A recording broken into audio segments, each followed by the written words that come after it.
Baik, bismillah. Assalamualaikum warahmatullahi wabarakatuh. Waalaikumsalam. Alhamdulillahi rabbil alamin, nahmaduhu wa nasta'inuhu wa nastaghfiruh wa na'udzu billahi min syururi anfusina wa min sayyiati a'malina.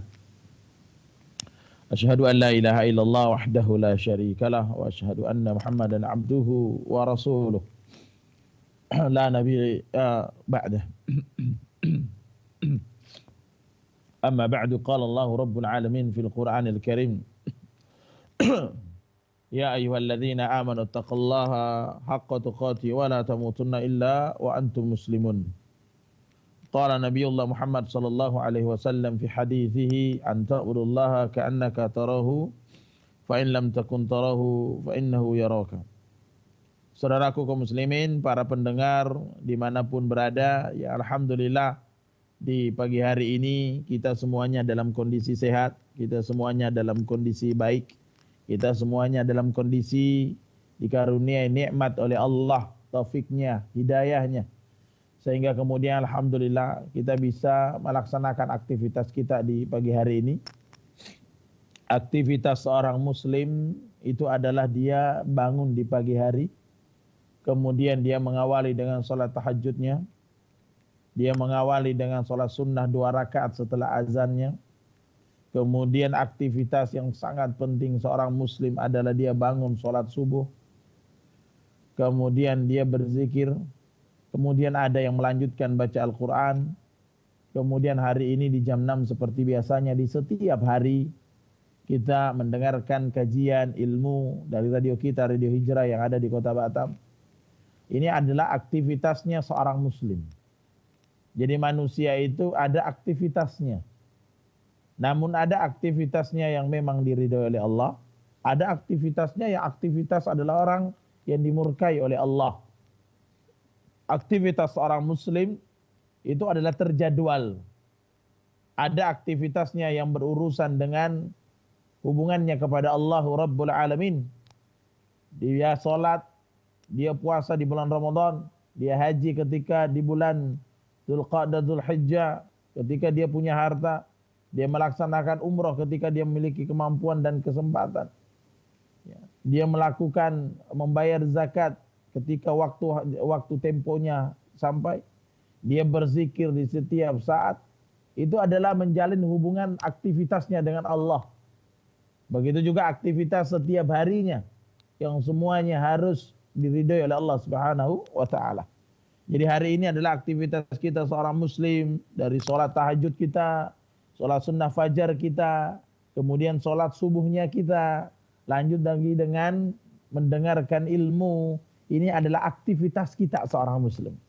Dan itu kita sampaikan kepada orang, bahwa saya adalah orang Islam, dan ini adalah aktivitasnya saya.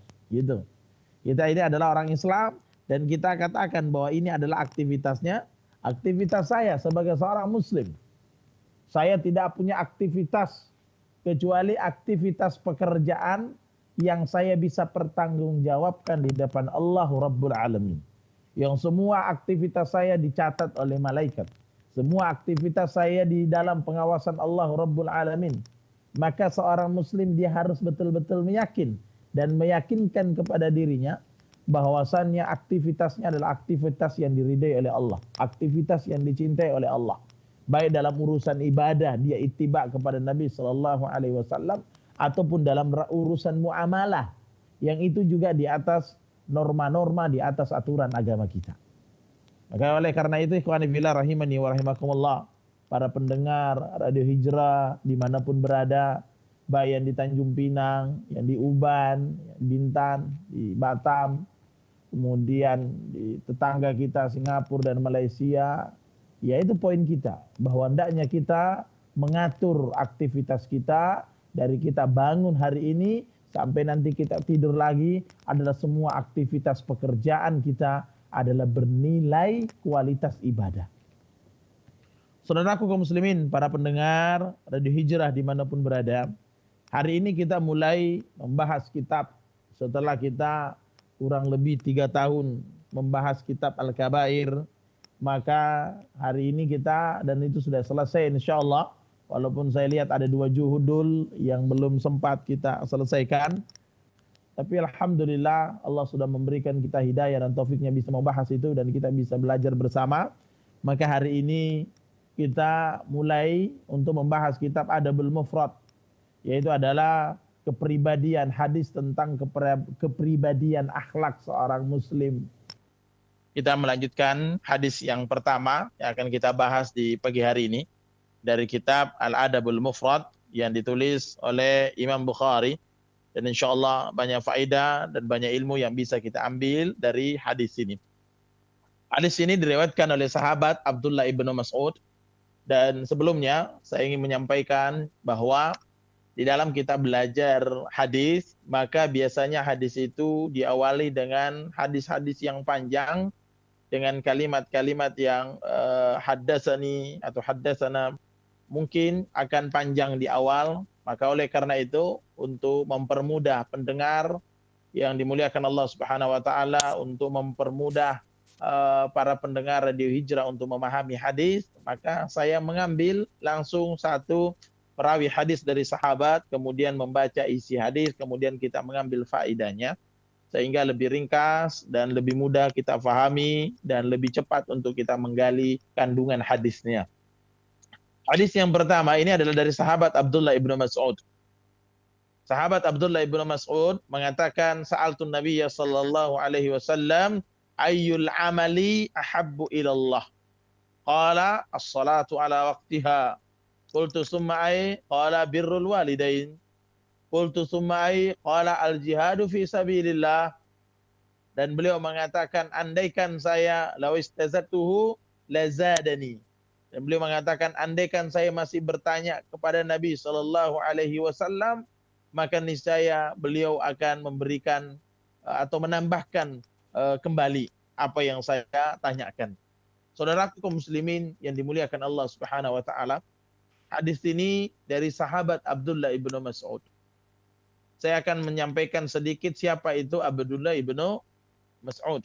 Abdullah ibnu Mas'ud ini adalah seorang sahabat Nabi sallallahu alaihi wasallam yang mungkin adalah orang-orang yang awal-awal masuk Islam. Jadi orang-orang yang awal-awal masuk Islam sampai dia mengakui dirinya sebagai orang yang keenam masuk Islam. Walaupun mungkin di sana sebagian ahli sejarah mengatakan bahwa orang yang masuk Abdullah ibnu Mas'ud ini orang yang masuk Islam di urutan yang ke-20 sekian. Ada yang mengatakan di urutan 20, ada yang mengatakan urutan 21, ada yang mengatakan di urutan 22. Dan pendapat yang kuat mengatakan Abdullah ibnu Mas'ud masuk Islam di urutan yang ke-20-an. Ya, walaupun dia mengatakan urutan ke-6 karena mungkin ketika itu orang Islam masuk Islam masih secara sembunyi-sembunyi sehingga mereka tidak tahu siapa saja yang sudah masuk Islam. Sehingga Abdullah ibnu Mas'ud mungkin merasa dirinya bahwa saya adalah orang-orang yang awal-awal masuk Islam sampai urutan yang ke-6. Ya, karena orang tidak saling mengenal ketika itu karena dakwah Nabi sallallahu alaihi wasallam masih sembunyi-sembunyi. Tetapi kesimpulannya adalah Abdullah ibnu Mas'ud ini adalah seorang sahabat Nabi sallallahu alaihi wasallam di awal-awal beliau. Sahabat Abdullah ibnu Mas'ud ini adalah sahabat Nabi sallallahu alaihi wasallam yang awal-awal masuk Islam. Yang secara fisik sering kita dengar. Yang sering kita dengar bahwa Abdullah ibnu Mas'ud ini kalau orang duduk dan dia berdiri sama tingginya. Karena beliau memang kecil fisiknya, ya betisnya kecil, fisiknya demikian. Suatu ketika dikisahkan dalam hadis yang sahih, ketika betisnya tersingkap karena ada angin, sehingga kain jubahnya atau kain sarungnya tersingkap karena adanya angin, kemudian nampak betis kecilnya. Ketika nampak betis kecilnya, maka para sahabat yang lain ketika itu tertawa, tersenyum. Sampai-sampai Nabi SAW mengatakan, demi Allah yang jiwaku ada di genggamannya, dua betisnya Abdullah ibnu Mas'ud sahabatku ini bila ditimbang dengan gunung Uhud maka niscaya betisnya lebih berat di sisi Allah Subhanahu wa taala dibandingkan dengan gunung Uhud. Karena apanya? Karena kesolehannya. Karena orang itu bukan ditimbang berat badannya. Bukan berarti orang yang gemuk masuk surga karena berat timbangannya. Bukan demikian, tetapi amalnya, keimanannya, keteguhannya, kekuatan ibadahnya, kebenaran ibadahnya. Nah, itu yang dimiliki oleh sahabat Abdullah ibnu Mas'ud. Walaupun secara fisik sangat maaf ya, saya katakan bahwa pendek, betisnya kecil. Ya, walaupun di akhir kematiannya, akhir meninggalnya, dia memiliki fisik yang agak gemuk daripada biasanya. Sahabat Abdullah bin Mas'ud ini adalah sahabat yang memiliki istri bernama Zainab, perawi hadis juga. Memiliki anak namanya Abdurrahman, sehingga dia sering dikenal dengan Abu Abdurrahman karena nama anaknya Abdurrahman. Kemudian ahli hadis juga. Dia punya cucu namanya Qasim. Dia juga ahli hadis juga.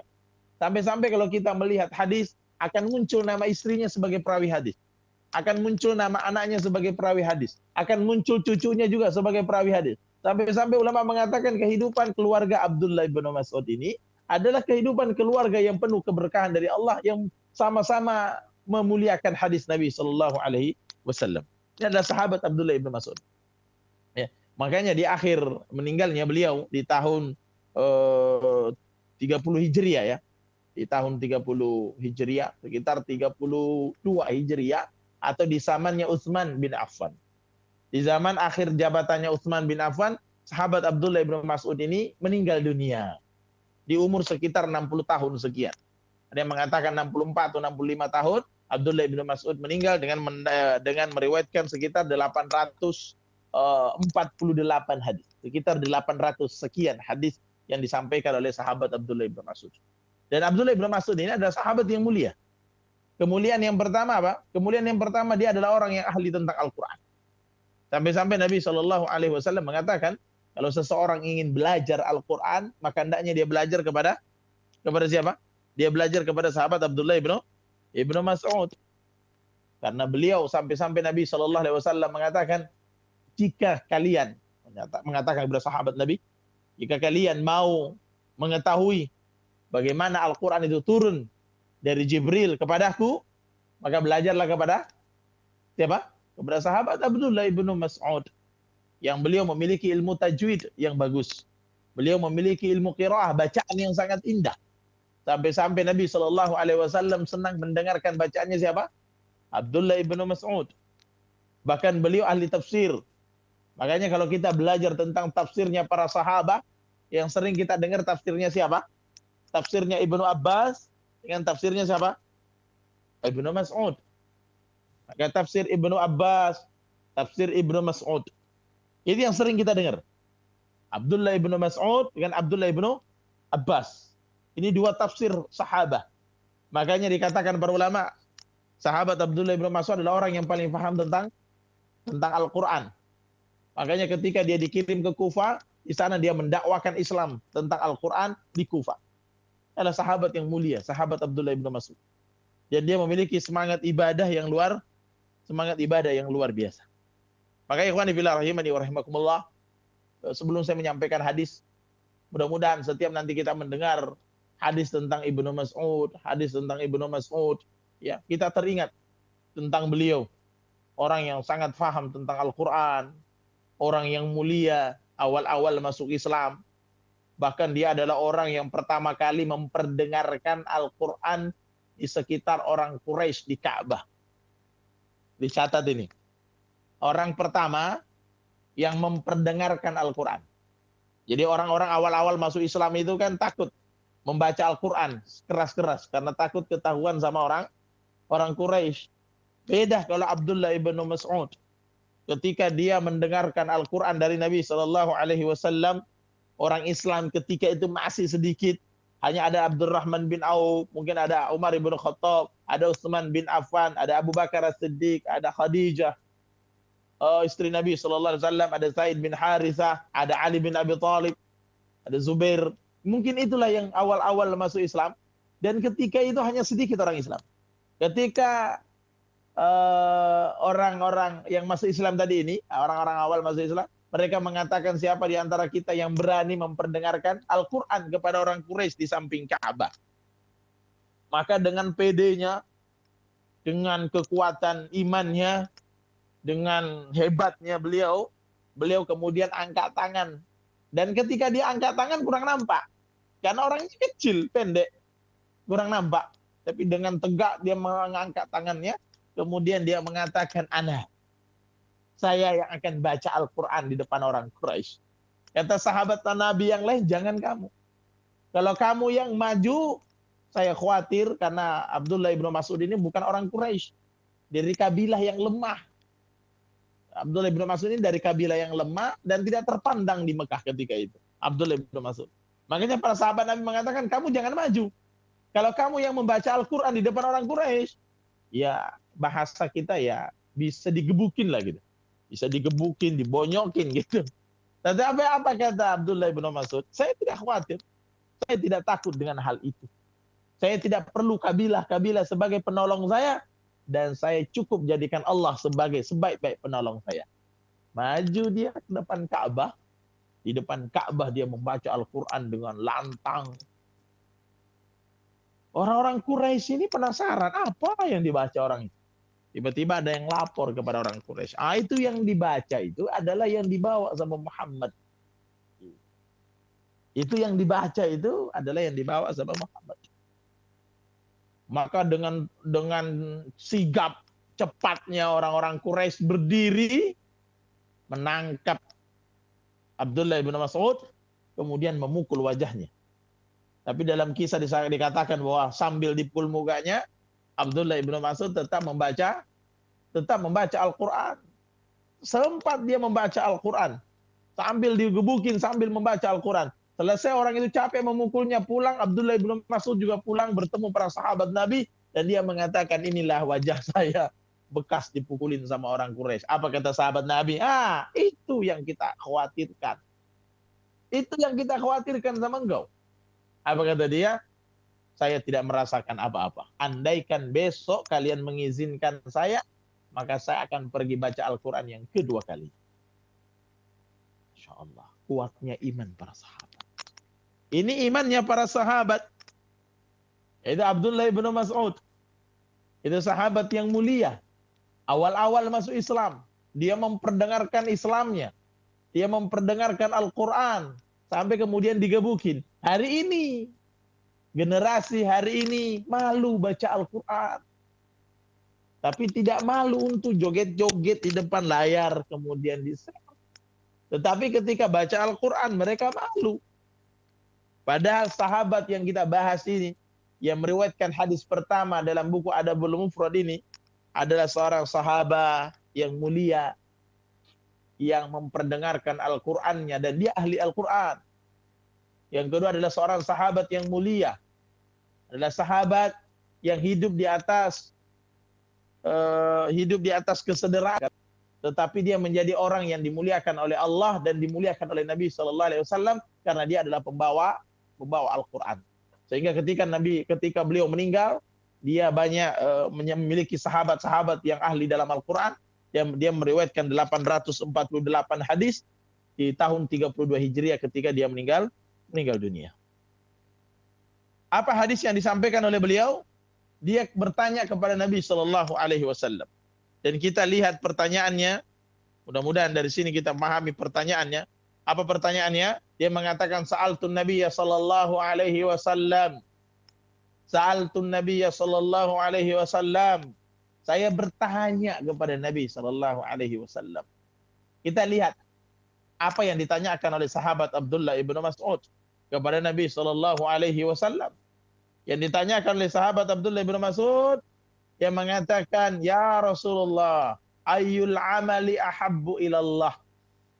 Dia mengatakan, ya Rasulullah, amalan apa yang paling dicintai sama Allah? Orang yang hadir di depan Nabi, seorang sahabat Nabi, dia bertanya kepada Nabi, yang ditanyakan adalah ahabbul amal, al-amal, yaitu sebuah amal yang ahabbu ilallah, yang paling dicintai sama Allah. Subhanallah. Dia hadir kepada Nabi, dia hidup di zaman Nabi, menjadi sahabat Nabi, seorang orang yang awal-awal masuk Islam, dengan keterbatasan fisiknya, bukan orang yang besar, bukan juga orang kaya. Karena Abdullah ibn Mas'ud ini orang miskin. Makanya pernah kan kita dengar hadis, boleh nggak istri itu sedekah sama suaminya? Boleh nggak orang itu? Istri sedekah sama suami? Boleh. Hadisnya dari mana? Hadisnya dari Zainab. Zainab itu istrinya Abdullah ibn Mas'ud. Abdullah ibn Mas'ud ini istrinya kaya. Maka ketika dia mau sedekah, istrinya nanya kepada Rasulullah, ya Rasulullah, boleh nggak saya sedekah sama suami? Gitu. Makanya Rasulullah mengatakan boleh kalau kamu sedekah sama suami dapat 2 pahala. Pahala kekerabatan dan pahala sedekah. Makanya istrinya Abdullah ibnu Mas'ud, ini adalah namanya Zainab, itu bersedekah perhiasan kepada siapa? Kepada suaminya sendiri. Jadi kalau hari ini ada istri-istri yang kaya, suaminya mungkin agak-agak kere ya, atau nggak punya uang banyak, boleh istri itu sedekah sama suami. Seperti sahabat Abdullah ibnu Mas'ud. Sahabat Abdullah ibnu Mas'ud ketika bertemu kepada Nabi, dia mengatakan, ya Rasulullah, ayyul amali ahabbu ilallah. Ya Rasulullah, amalan apa yang paling disukai Allah? Dan dari sini saya ingin memberikan 2 ilmu. Dari sini kita mengambil 2 faidah dan 2 ilmu. Para pendengar Radio Hijrah bisa memahami dengan baik. Yang pertama adalah, orang itu ketika dia dalam urusan akhiratnya, maka hendaknya sebelum dia melaksanakan adalah dia betul-betul memahami ilmunya. Al-ilmu qabla al-qawli wal-amal. Bagaimana seseorang itu berilmu dulu, baru dia beramal. Sehingga amalnya ini di atas dasar ilmu. Karena Islam itu amalnya di atas ilmu. Bukan di atas hawa nafsu.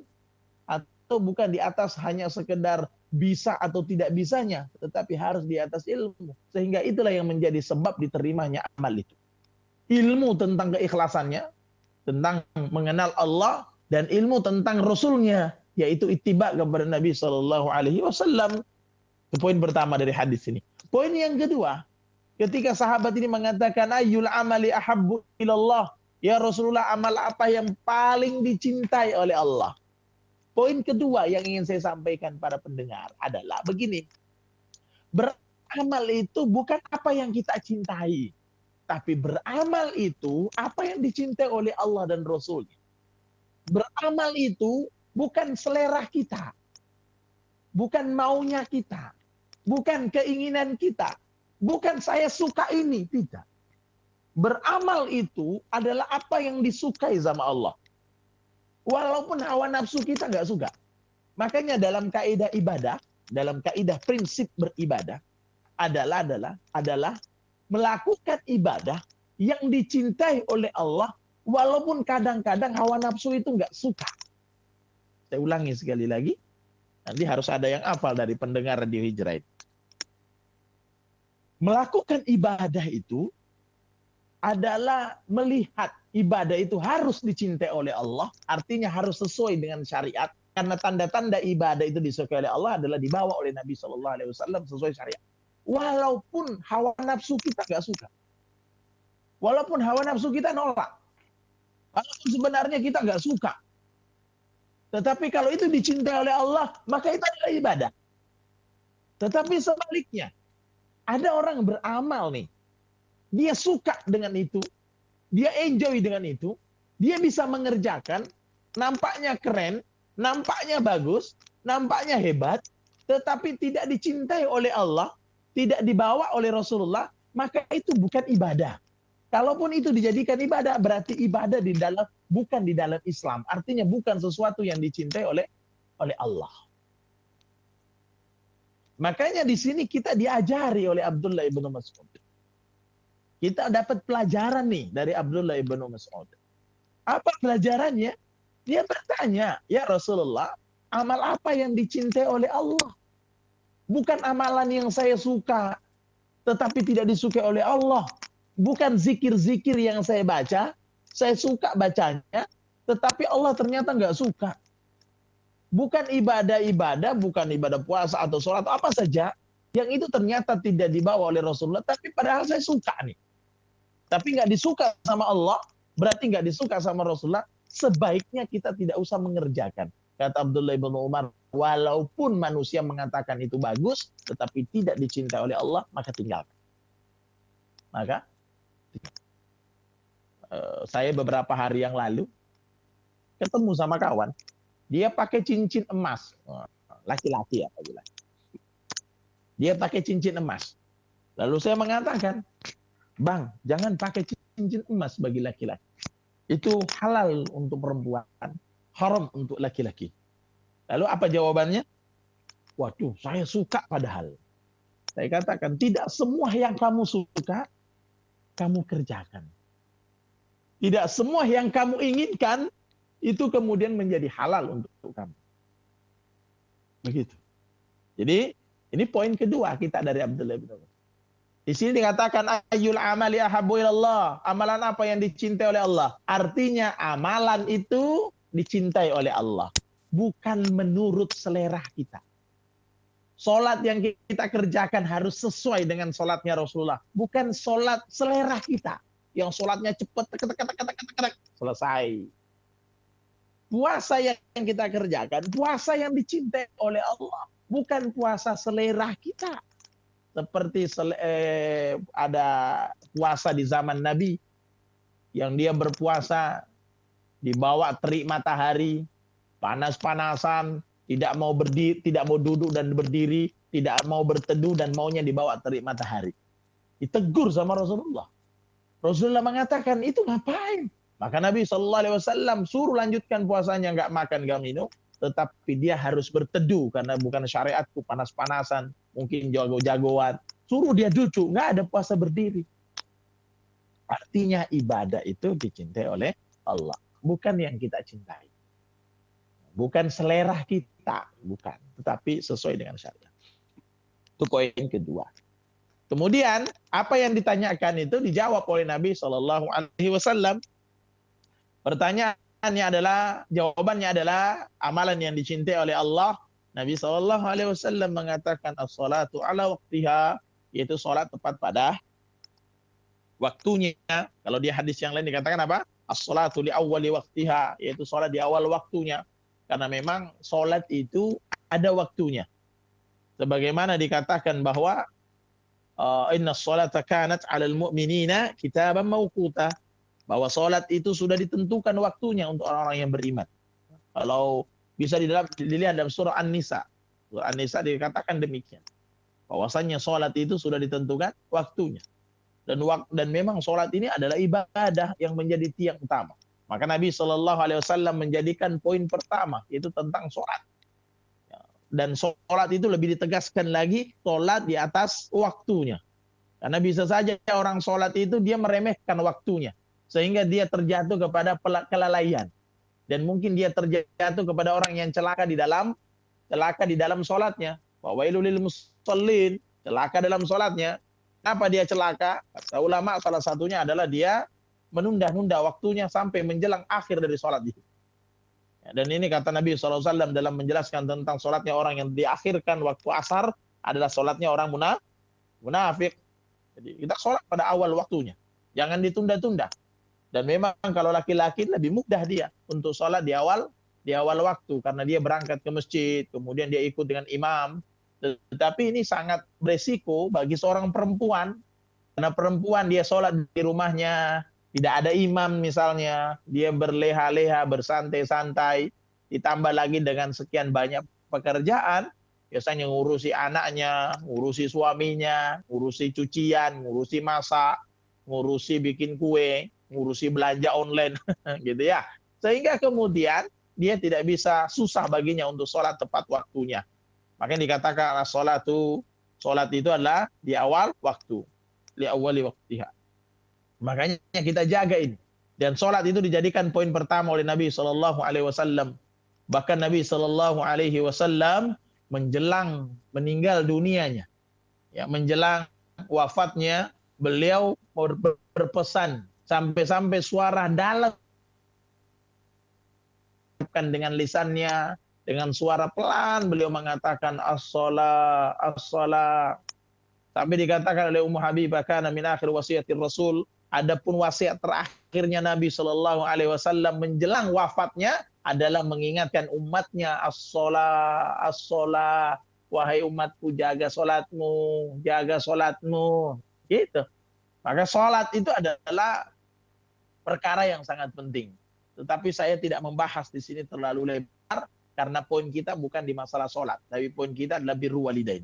Tetapi Nabi SAW menjadikan salat ini adalah perkara pertama kali yang dicintai oleh Allah, itu adalah salat tepat pada waktunya atau salat di awal waktunya. Jadi kalau memang sudah masuk waktu salat, bersegera untuk mengambil air wudu, bersegera untuk salat. Bersegera untuk salat. Jangan sampai kita melalaikan sholat kemudian kita wafat.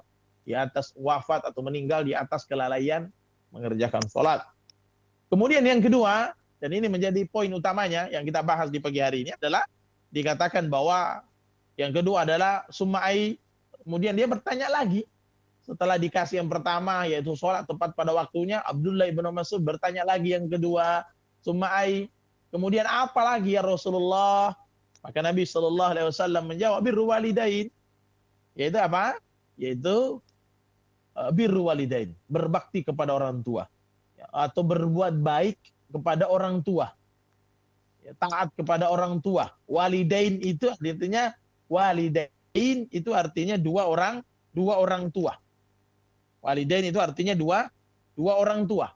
Ayah dan ibu. Makanya kalau dalam hadis ini, tidak ada perbedaan. Saya lebih cinta ayahku, saya lebih cinta ibuku. Tidak ada. Walaupun ada hadis yang mengatakan ibumu, bapakmu. Itu bukan berarti menunjukkan bahwa ayah itu dikucilkan atau ayah itu disampingkan. Tetapi ayah dan ibu sama-sama orang ditempati berbakti. Saudaraku kaum muslimin, yang dimuliakan Allah Subhanahu wa taala. Ini poin kita. Bahwa dari hadis ini kita mengambil faedah yang berikutnya adalah tentang perintah untuk berbuat baik kepada kedua orang tua. Disebutkan di dalam banyak ayat. Banyak ayat Al-Quran yang menjelaskan tentang birru walidain. Misalnya dalam surah apa? Dalam surah Al-Isra misalnya. Di situ dikatakan an la ta'budu illa iya wa bil walidaini ihsana. Janganlah kamu menyembah kecuali kepada Allah saja. Jangan beribadah kecuali hanya kepada Allah saja. Dan kepada kedua orang tua hendaknya ihsan. Ihsan itu apa sih? Kepada kedua orang tua hendaknya ihsan. Ihsan itu artinya apa? Berbuat baik. Berbuat baik dalam perkara apa? Dalam segala perkara. Bahkan ihsan itu kata ulama, berbuat baik kepada orang tua di saat orang tua ada maupun di saat orang tua tidak ada. Ihsan itu artinya kamu berbuat baik kepada orang tuamu di saat kamu tinggal serumah atau kamu tinggal di perantauan. Itu namanya ihsan. Ihsan itu artinya kamu berbuat baik kepada orang tuamu baik ketika dia masih hidup ataupun dia sudah meninggal. Itu artinya ihsan. Maka ketika Allah mengatakan janganlah kamu menyembah, Allah ta'budu illa iyyah. Janganlah kamu menyembah kepada selain Allah. Tidak ada yang berhak kita sembah kecuali Allah Rabbul Alamin. Ini inti tauhid kita. Lalu Allah mengatakan wabil walidaini ihsana. Dan kepada kedua orang tuamu kamu harus berbuat ihsan. Hidup serumah atau di perantauan. Kalau serumah silakan Anda berbuat baik. Kalau memang berpisah satu di perantauan, ya menghubunginya. Sekarang ada video call, ada teleponan. Bisa dilakukan setiap waktu-waktu selah. Orang-orang itu ketika dia pengantin baru. Saya tidak mengatakan ketika pacaran. Pacaran itu tidak ada di dalam agama kita. Ketika dia pengantin baru, wah itu semangat dia kirim message. Semangat dia mengirim WhatsApp kepada pasangannya. Dia mengingatkan, jangan lupa makan. Dia mengingatkan, jangan lupa minum. Dia mengingatkan, tidur siang. Dia mengingatkan segala halnya. Bahkan ngapa-ngapain saja dia foto itu, dikirim ke istrinya. Yang istri kirim ke suaminya. Sampai minum saja difoto, selfie. Ya makan, selfie. Belajar, selfie. Duduk-duduk di kantor, selfie. Mobilnya berhenti di lampu merah, selfie. Dikirim kepada pasangannya. Pertanyaan saya. Dia melakukan itu karena dia ingin memamerkan kebahagiaan itu kepada pasangannya. Kedua, untuk menghibur pasangannya. Pertanyaan saya kepada seluruh pendengar. Bahkan kepada pembawa acara hari ini di studio. Pertanyaan saya. Adakah orang yang memperlakukan orang tuanya seperti itu? Ketika di lampu merah, berhenti di lampu merah, di mobilnya mungkin. Atau mungkin lagi di kantornya mungkin. Atau mungkin lagi di stadion hijrah mungkin. Tiba-tiba dia foto selfie. Atau mungkin dia foto apa yang ada di depannya. Kemudian dia kirim ke orang tuanya. Adakah di antara kita ketika kita makan, kemudian kita juga mengangkat telepon, lalu kita berbuat ihsan kepada orang tua kita dengan mengatakan, ayah, ibu udah makan belum? Atau ihsan itu artinya berbuat baik kepada orang tua yang sudah meninggal dunia. Ataukah kita mau ikut-ikutan dengan standar-standar barat? Standar barat atau standar kufar, mengingat orang tuanya setahun sekali dengan sebingkis coklat kecil. Pasti kita mengatakan tidak mau. Karena ihsan itu tidak boleh cuma setahun sekali. Jadi kalau kita memaknai ayat ihsan, itu adalah artinya kita mencintai orang tua itu tanpa mengenal waktu, tanpa mengenal tempat, tanpa mengenal usia. Itu namanya ihsan. Dalam surah An-Nisa misalnya, wa'budullaha wa la tusyriku bihi syai'an. Allah mengatakan, wa'budullaha wa la tusyriku bihi syai'an. Allah mengatakan beribadahlah kepada Allah dan jangan kau melakukan kesyirikan, wabil walidaini ihsana. Dan kamu berbuat ihsan kepada kedua orang tuamu. Surah An-Nisa. Atau dalam surah yang lain, surah Al-An'am misalnya. Di situ dikatakan akhir ayat di situ dikatakan kalimat la wabil walidaini ihsana. Seingat saya dalam surah Al-An'am. Di situ juga dikatakan wabil walidaini ihsana, yaitu kamu berbuat baik kepada orang tua. Wabil walidaini ihsana dalam surah Al-An'am, dalam surah An-Nisa, dalam surah Al-Isra. Dibuat saja dan dilihat saja dalam ayat-ayat itu selalu mengantarkan kepada kita untuk berbuat baik kepada kedua orang tua. Baik dalam kondisi kita lapang. Ingat ini, kita lapang, kita baik kepada kita. Kita sempit rezekinya, sempit ekonominya, kita baik kepada orang tua. Baik ketika orang tua sudah tua. Bahkan semakin tua orang tua itu semakin baik untuk kita berbuat baik. Bukankah Nabi SAW, saya ingat hadis dari Abu Hurairah yang disebutkan oleh Imam Muslim ketika Nabi SAW mengatakan ragima anfu, summa ragima anfu, summa ragima anfu. Sungguh celaka orang, sungguh binasa, sungguh terhina. Sampai dikatakan, "Kilaman ya Rasulullah, siapa orang yang hina sampai 3 kali itu? Yang hina, yang celaka, yang binasa itu siapa?" Kata Nabi SAW, "Man adraka walidai indal kibari ahaduhuma au ilaihima summa lam yadkhulil jannah." Adalah orang yang menemukan orang tuanya dalam kondisi orang tuanya sudah tua, baik keduanya atau salah satunya. Tapi dengan keberadaan orang tuanya, dia nggak masuk surga. Maksudnya gini, dia tinggal sama orang tuanya salah satunya atau keduanya yang orang tuanya sudah tua. Itu kesempatan terbaik untuk dia masuk surga. Tapi itu pun dia belum bisa mendapatkan surga. Itu pun dia belum bisa berbuat kepada orang tuanya. Itu pun dia belum bisa berbakti. Inilah yang dimaksud kata Nabi SAW sebagai orang yang hina. Maka jangan sampai para pendengar Radio Hijrah, jangan sampai kita terjatuh kepada dosa yang besar. Kalau di hadis tadi menunjukkan bahwa birru walidain, berbuat baik kepada orang tua, itu adalah pahala dan amalan yang paling dicintai Allah. Di hadis yang lain yang disebutkan oleh Sahih Bukhari, yang disebutkan oleh Sahih Muslim, ketika Nabi mengatakan, tahu nggak kalian dosa yang paling besar? Atau mau nggak aku beritahukan dosa yang paling besar? Maka ketika itu sahabat mengatakan, bala ya Rasulullah. Maka Nabi SAW mengatakan, al-isyraku billah wa uququl walidain. Dosa yang paling besar, kata Rasulullah, adalah syirik, melakukan kesyirikan, dan yang kedua adalah durhaka kepada kedua orang tua. Orang tua itu bisa menjadi pahala yang paling besar, dan dia bisa menjadi dosa yang paling besar. Kita lanjut hadis yang kedua, atau kita masih ada ya. Lanjutan hadis faedah yang terakhir dari hadis ini, baru kita tutup insya Allah. Jadi kemudian dia mengatakan lagi, summai, kemudian apa lagi amalan yang paling dicintai oleh Allah? Yang pertama sholat tepat pada waktunya. Silakan para pendengar bisa mengamalkan apa yang kita sampaikan ini. Kemudian yang kedua adalah birrul walidain, berbuat baik kepada orang tua. Kemudian summa'ai, kemudian apa ya Rasulullah?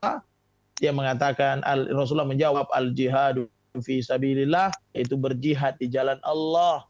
Kemudian dia mengatakan, andaikan saya bertanya lagi, kata Abdullah ibnu Mas'ud, maka sesungguhnya Nabi SAW akan meneruskan, akan menjawab terus, akan menambahkan ilmu kepada saya. Dari sini kita mengambil faedah dari Abdullah ibnu Mas'ud adalah pelajaran adab. Jadi Abdullah ibnu Mas'ud ini cerdas. Abdullah ibnu Mas'ud ini beradab. Dan dia beradab kepada gurunya, yaitu Nabi SAW. Apa adabnya? Dia mengatakan, andaikan saya bertanya lagi, maka pasti akan diberikan lagi. Tetapi Abdullah ibnu Mas'ud mencukupkan pertanyaannya. Dengan apa? Dengan sampai 3 saja. Dengan akhir kalimatnya mengatakan, andaikan saya bertanya lagi, atau kan andaikan saya minta ilmu lagi, niscaya Nabi akan menambahkannya. Tetapi di sini Abdullah ibnu Mas'ud memberikan kepada kita ilmu adab yang baik. Maka ini harus kita ambil pelajaran untuk para pendengar, para penuntut ilmu, bahwa ketika dia bertanya kepada guru, hendaknya dia melihat waktunya dia bertanya. Melihat apakah saya terlalu banyak bertanya atau tidak. Dan ternyata sahabat seperti Abdullah ibnu Mas'ud mengantarkan kepada kita bahwa ternyata jangan banyak bertanya. Cukupkan di situ. Ya Rasulullah, amalan apa yang paling dicintai Allah? Salat, birrul walidain, jihad. Sudah. Jangan nanya lagi. Apalagi ya Rasulullah? Lanjut lagi. Apalagi ya Rasulullah? Lanjut lagi. Apalagi ya Rasulullah? Apalagi ya Rasulullah? Orang yang seperti ini tidak beradab. Tapi Abdullah bin Mas'ud mencukupkan 3, menunjukkan kepada kita bahwa Abdullah bin Mas'ud adalah beradab kepada Rasulullah Shallallahu Alaihi Wasallam. Maka hari ini seharusnya para penuntut ilmu itu belajar tentang adab yang digambarkan oleh sahabat Abdullah bin Mas'ud. Kadang-kadang kita nulis pertanyaan kepada ustadz. Tanya, ya ustadz, saya mau menanyakan tentang hukum ini. Apa hukumnya? Apa dalilnya? Sebutkan pendapat ulama. Kitab-kitabnya di mana? Dijawab sekarang ustadz. Wah, itu tipe kita hari ini. Nanti kalau sudah dijawab, nanya lagi. Boleh lagi ustadznya, 1 pertanyaan lagi. Dijawab, nanya lagi. Nah, ini tidak belajar seperti pertanyaan dari Abdullah ibnu Mas'ud. Yang terakhir dari hadis ini adalah bagaimana Nabi SAW juga mengajarkan adab kepada kita. Nabi SAW adabnya yang digambarkan kepada kita adalah Nabi SAW sabar untuk memberikan jawaban kepada sahabatnya. Maka ini juga ilmu bagi saya dan bagi teman-teman para dai, bahwa kita juga harus bersabar. Bagaimana ketika ada penuntut ilmu yang bertanya kepada kita, kita sebisa mungkin dan semampu mungkin bersabar untuk memberikan jawaban kepada mereka. Barakallahu fikum, saudaraku kaum muslimin, para pendengar Radio Hijrah dimanapun berada. Alhamdulillah selesai materi kita di season yang kedua ini. Pertama tadi qadarullah ada sedikit gangguan, dan insya Allah selesai yang lewat sebentar, kita akan lanjutkan dengan sesi tanya jawab. Mungkin teman-teman ada yang bertanyakan terkait dengan hadis ini. Insya Allah ketika saya bisa menjawab, maka saya akan memberikan jawaban. Dan ketika tidak bisa menjawab, maka ada banyak ustadz-ustadz yang di Kota Batam yang bisa menjawabnya. Barakallahu fikum, subhanakallahumma bihamdik, asyhadu an la ilaha illa anta, astaghfiruka wa atubu ilaik. Assalamualaikum warahmatullahi wabarakatuh. Waalaikumsalam warahmatullahi wabarakatuh. Jazakallahu khairan wa barakallahu fikum Ustaz untuk waktu, nasihat dan materi yang sangat bermanfaat di pagi hari ini. Demikian keluarga Hijrah dimanapun juga Anda berada, sesi pertama telah kita lewati dalam program kali ini bersama Ustadz Imron Abdul Rashid Hafizallahu Ta'ala, pimpinan Pondok Pesantren Darus Ilmi Bintan Kota Tanjung Pinang, yang mana pagi hari ini mengangkat tema di hadis yang pertama, yakni terkait birrul walidain dalam kitab Al-Adabul Mufrad. Dan Ustaz mohon izin, Anda akan ajukan pertanyaan di via WhatsApp telah masuk di kesempatan pagi hari ini. Yang pertama dari Umu Abdillah di Batam. Bismillah, Assalamualaikum warahmatullahi wabarakatuh Ustaz. Waalaikumsalam warahmatullahi wabarakatuh. Nah, Ustadz, bagaimana sikap kita bila orang tua kita takut merepotkan anak-anaknya Ustadz dan memilih tinggal di panti jompo? Jazakumullah khairan. Saudaraku kaum muslimin yang berbahagia. Saya dan teman-teman semua sama-sama punya orang tua. Dan salah satu kebahagiaan kita itu adalah ketika kita masih hidup dan orang tua kita juga masih hidup. Ini poin yang kedua. Dan poin yang ketiga, orang yang paling bahagia itu adalah ketika dia sudah sukses, orang tuanya masih hidup. Ini ada 3 tingkatan. Tingkatan yang pertama tadi adalah orang tuanya sudah meninggal. Dia tidak sempat bertemu dengan ayahnya, dia tidak bersempat bertemu ibunya. Maka silahkan dia berbuat baik melalui doa. Dia berdoa, atau mungkin dia berinfak atas nama ibunya. Dia berwakaf atas nama bapaknya yang sudah meninggal dunia. Itulah dia bisa berbuat ihsan. Kemudian yang kedua, dia bertemu dengan ayahnya, dia bertemu dengan ibunya, dalam kondisi dia mungkin belum ekonominya belum mapan. Hidupnya masih pas-pasan. Tapi ada ayahnya, ada ibunya. Silahkan Anda berbuat baik sesuai kemampuanmu. Berbuat baik dengan lisan yang lembut, berbuat baik dengan datang kemudian memijit kakinya, berbuat baik dengan sering-sering mampir ke rumahnya kalau beda rumah, berbuat baik walaupun hanya sekedar mengambilkan cuci tangan untuk dia makan, berbuat baik walaupun hanya sekedar membacakan Quran di sampingnya. Ini berbuat baik ketika ekonomi kita lemah. Banyak pintu sorga dari anak yang miskin untuk orang tuanya yang masih hidup. Kemudian yang ketiga, adalah Anda yang paling beruntung. Orang tuamu masih hidup, di saat ekonomi Anda masih udah mapan. Anda sudah bisa beli motor, beli mobil, ada gaji bulanan, dan ada orang tua di samping kita. Itu adalah poin yang paling tinggi. Itu adalah keistimewaan yang paling bagus. Hidupmu berkah, punya ekonomi, ada istri, ada kendaraan, dan ibumu masih hidup. Bersyukurlah dengan kondisi ini. Karena ini kondisi yang paling indah untuk Anda untuk meraih surga. Lalu pertanyaannya adalah, ada beberapa orang tua yang lebih senang tinggal di panti jompo, atau dia numpang di tempat-tempat orang, atau ada juga orang tua lebih suka di rumahnya sendiri, walaupun rumahnya mungkin udah hampir roboh, rumahnya mungkin jelek, rumah kita tembok, dengan kalimat orang tua yang sering terucap. Dan itu juga sering saya dapatkan seorang anak karena yang punya orang tua mengatakan bahwa, Ustadz mengatakan begini, nah saya lebih baik tinggal di sini aja lah, saya nggak mau merepotin kamu, saya malu sama istrimu, kalau dia tinggal sama istri saya malu sama suamimu. Umumnya dia mengatakan, wahai anakku, saya malu sama istrimu, biarlah saya tinggal di rumah ini beralaskan karpet daun anyaman, beratapkan daun ilalang, daun rumbia. Saya lebih senang di sini, nak, daripada saya harus tinggal di rumahmu. Saya nggak enak tinggal sama engkau. Saya takut saya jadi bebanmu. Saya takut nanti kamu ribut dengan istrimu gara-gara saya. Saya takut nanti kamu bertikai dengan anak-anakmu karena saya. Saya sudah tua, saya harus ditemani, tetapi biarlah saya sendiri. Ucapan-ucapan seperti ini adalah ucapan orang tua kita. Dia punya rasa malu. Dia sudah tua. Dia malu untuk tinggal sama anaknya. Dia segan mengganggu rumah tangga kita. Dia segan mengganggu kehidupan romantis kita sama istri. Saya katakan hampir semua orang tua merasakan ini. Tapi saudaraku kaum muslimin yang dimuliakan Allah, jika engkau mampu memasukkan orang tuamu di rumahmu, masukkan. Satu. Kalau engkau tidak bisa memasukkan orang tuamu di rumahmu, bikinkan rumah di samping rumahmu. Atau bikinkan rumah dekat dengan rumahmu. Sehingga kamu bisa berkunjung setiap saat dan setiap waktu. Ada seorang ustadz yang menceritakan ini kepada saya. Saya mengatakan, kalau engkau mau berbakti kepada orang tuamu, bikinkan rumah di samping rumahmu. Karena memang banyak orang tua yang tidak senang dengan hidup dengan kita. Dia terlalu menyayangi kita. Dia terlalu sayang dengan kita.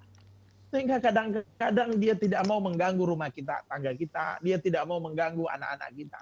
Dia lebih baik makan nasi putih tanpa lauk di rumahnya sendiri. Tetapi apa kemudian kita menjadi orang anak mengambil kesempatan itu? Apakah kemudian kita menjadi anak kemudian, nah udah itu pilihan orang tua kok. Orang tuaku mau dengan pilihan itu. Orang tuaku senang dengan pilihan itu. Apakah kita secuek itu? Sampai ada orang tua lebih senang di panti jompo karena itu pilihannya. Tapi wallahi wahai saudaraku para pendengar yang dimuliakan Allah. Orang tuamu sebenarnya tidak menginginkan itu. Itu hanya ucapan lisannya. Ucapan hatinya akan mengatakan saya ingin hidup dengan anakku. Saya ingin tidur di samping anakku.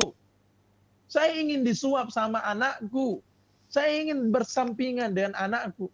Saya ingin melihat akhir hidupku, saya ingin melihat anakku di depan mataku. Itu sebenarnya isi hati. Bukan jawaban mengatakan, kalau kita tanya kepada orang tua kita, wahai ayah, ibu mau tinggal di mana? Dia akan mengatakan, saya biarlah tinggal di kampung. Kalau kita tanya sama orang tua kita, ibu mau tinggal di mana? Saya lebih senang di panti jompo, lebih senang di panti asuhan. Itu jawaban lisannya. Jangan tertipu dengan lisan orang tua kita yang malu dengan kita. Isi hatinya itu mengatakan, saya ingin tinggal di rumahmu. Bahkan sekamar dengan kamu. Satu kamar mandi dengan kamu. Satu ranjang dengan kamu. Satu piring dengan kamu. Itu sebenarnya yang diinginkan oleh orang tua kita. Itu sebenarnya yang ingin dia ucapkan. Tapi dia malu. Dia sudah tua. Dia sudah sadar juga akan mati. Dia sudah sadar bahwa tak lama dia ingin mati. Dan bahkan mungkin dia akan mengatakan, wahai anakku, tak usah kau repot membelikan kain kafan. Wahai anakku, tak usah kau repot memandikan jenazahku. Kalau perlu, buanglah saya di tepi laut atau di bawah jembatan. Gak usah repot, wahai anakku. Itu ucapan kadang-kadang orang tua kita. Berat sekali menyusahkan anaknya. Tapi apa kemudian kita percaya dengan kalimat itu? Kemudian kita menuruti keinginan? Wallahi jangan, wahai saudara. Jemput ibu kita. Kalaupun memang tidak serumah, bikinkan rumah di samping rumah kita. Walaupun dia ketiga dia masih di kampung misalnya, dia tinggal di kampung, sering-seringlah ditelepon. Sering-sering ditelepon, sering-sering berhubungan. Sering-sering lihat wajahnya walaupun di HP. Sering-sering kirimlah duit. Walaupun dia bilang, saya nggak butuh duit kok, nak, duit masih ada. Itu kebohongan orang tua. Kirimkan saja. Apakah duit dia gunakan atau tidak? Belikan barang buku, belikan baju, belikan mukena, belikan jubah. Dia pakai atau tidak. Bahkan seringkali ketika kita berikan jubah, baju jubah ibu kita itu ditaruh di lemari. Nggak dipakai. Bukan karena dia nggak suka. Dia nggak mau merepotkan anaknya. Ketika kita berikan duit disimpan. Dia lebih senang makan nasi putihnya. Tetapi berikanlah. Berikan terus kepada orang tuamu yang mampu kamu berikan. Dia pakai atau tidak dia pakai. Dia makan atau tidak dia makan, berikan saja. Karena sebenarnya orang tuamu mencintai. Barakallah. Masya Allah, dan Ustaz Barakallahu Fikum. Demikian penjelasan dari satu pertanyaan dari Ummu Abdullah yang ada di Batam. Satu pertanyaan terakhir boleh Ustaz kami ajukan? Boleh, silakan. Nah, dari Ummu Hadi di Singapura. Assalamualaikum warahmatullahi wabarakatuh Ustaz. Nah, jazakallah khairan Ustaz untuk ilmunya di pagi hari ini, wa barakallahu fikum. Ustaz izin bertanya, bagaimana jika umi kami ini mempunyai uang simpanan sendiri Ustaz dari peninggalan rahimahullah abi kami.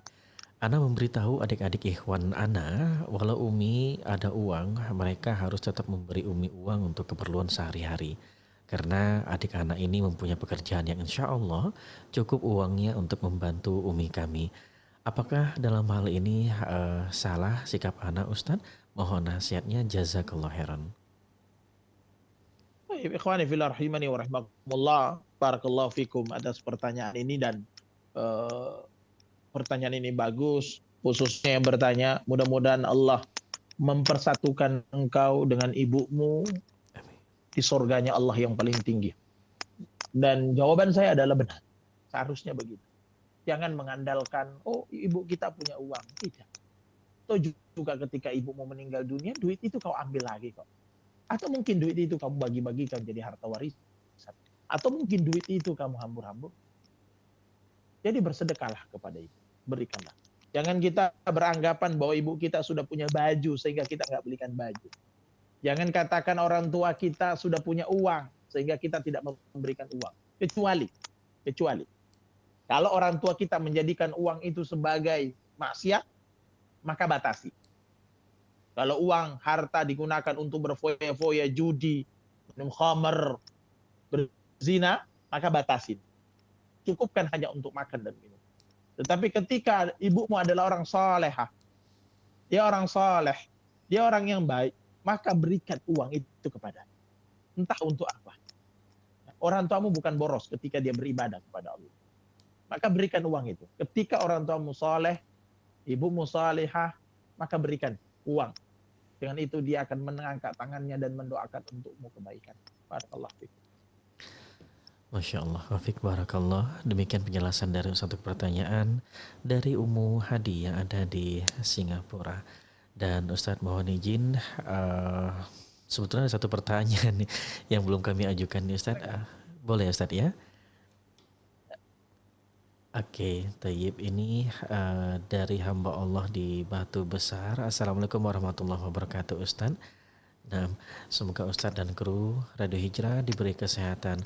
Ustadz ingin bertanya, ini terkait masalah baca bismillah ketika motong hewan ya Ustadz ya. Oke, ini di luar tema, mohon izin Ustadz. Ustadz, iya Ustadz, bisa dengar suara kami Ustadz? Bisa. Nah, alhamdulillah. Ustadz, lingkungan kami ini ada yang memotong hewan tidak membaca bismillah dan juga ini merupakan orang muslim. Dan ada juga orang yang mau makan pun tidak membaca bismillah, katanya pun tidak mengapa. Bagaimana dalam hal ini Ustadz? Mohon nasihat Ustadz. Barakallahu fikum dari hamba Allah yang ada di Batu Besar. Rahimani wa rahimakumullah.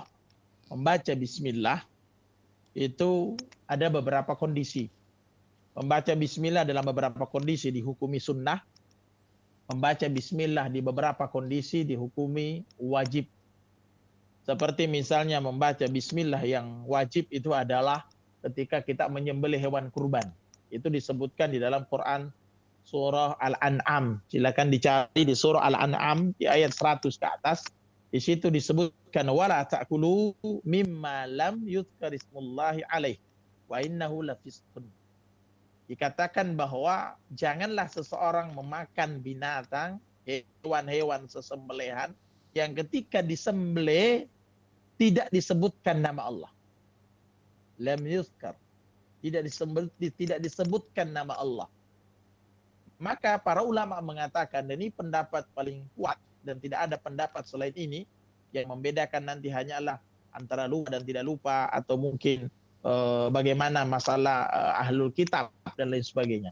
Tetapi sepakat ulama ketika dia Islam adalah dia membaca bismillah. Ya. Dan itu kalau dia sengaja untuk tidak membaca bismillah, maka tidak boleh dimakan hewan sembelihan tersebut. Karena dalilnya, dan disebutkan dalam banyak hadis, bahwa syarat halalnya sesembelihan itu pertama adalah menyebut nama Allah. Kalau di Idul Adha ditambahkan dengan takbir dan menyebut namanya si fulan. Kemudian syarat yang kedua adalah mengalirkan darahnya. Itu syarat yang ada 2 syarat yang harus dipenuhi. Bahkan para ulama mengatakan harus menyebut nama Allah dan niatnya kepada Allah. Kalau niatnya kepada Allah tapi tidak baca bismillah, tidak halal. Walaupun niatnya untuk Allah. Artinya sesembelihan yang baik, tapi tidak baca bismillah enggak halal. Atau sebaliknya, niatnya untuk kesyirikan, untuk sembelih, untuk jin, untuk pohon, tapi baca bismillah. Ini tetap haram juga dimakan. Jadi membaca bismillah itu harus disertai dengan niat untuk siapa sesembelihan. Kalau dia baca bismillah, tetapi niatnya untuk kesyirikan, maka tetap haram dimakan. Walaupun baca bismillah, tapi niatnya syirik. Yang kedua, niatnya baik untuk Allah atau untuk makan biasa sama keluarga, tetapi tidak membaca bismillah, ini juga hukumnya tidak diperbolehkan untuk dimakan. Beda kemudian statusnya kalau itu disembelih oleh orang yang kita tidak tahu baca bismillah ataukah tidak. Apa kita makan? Jawabannya makan. Dengan cara apa? Dengan cara kita membaca bismillah kemudian kita makan.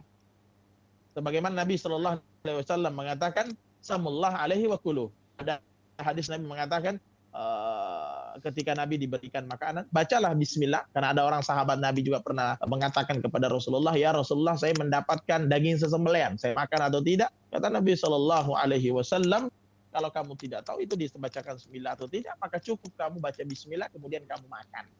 Artinya kita baca bismillah kemudian kita makan di awal makan.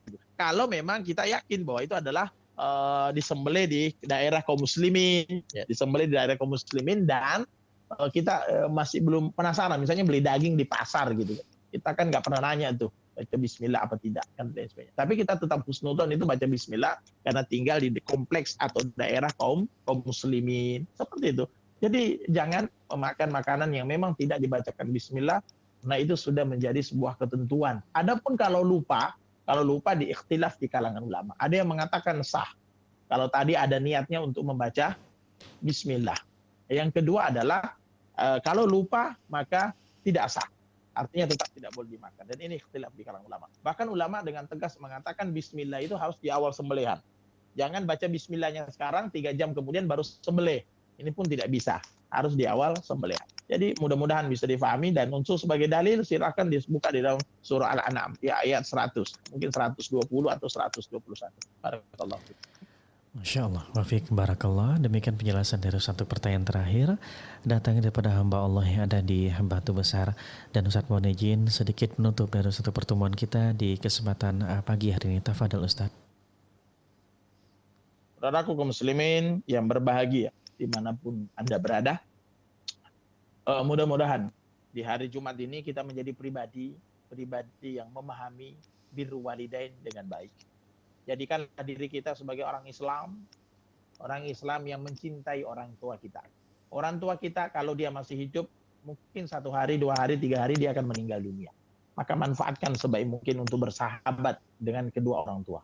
Kalau orang tua kita sudah meninggal dunia, maka tetap kita berbuat baik dengan bersedekah atas namanya, atau berbuat baik dengan keluarganya, atau menyambung hubungan silaturahmi dengan kerabat-kerabatnya, atau dengan teman-teman seperjuangannya dulu, dengan menyebut nama kebaikan orang tua kita. Yang ketiga, kalau orang tua kita hari ini jauh dari kita, maka sering-seringlah kita menghubungi mereka. Dan Nabi SAW mengatakan, itu adalah salah satu amalan yang paling dicintai oleh Allah, yaitu kita sholat tepat pada waktunya. Dan yang kedua adalah kita berbuat baik kepada kedua orang tua kita. Dan mudah-mudahan orang yang sudah ngaji, PR-nya yang paling besar hari ini adalah mendoakan orang tuanya supaya dia mati di atas Islam. Orang tuamu hari ini doakan supaya husnul khatimah. Hari ini orang tua kita yang masih hidup, kita doakan dia tegak di atas Islam, dia tegak di atas sunnah. Doakan siang dan malam.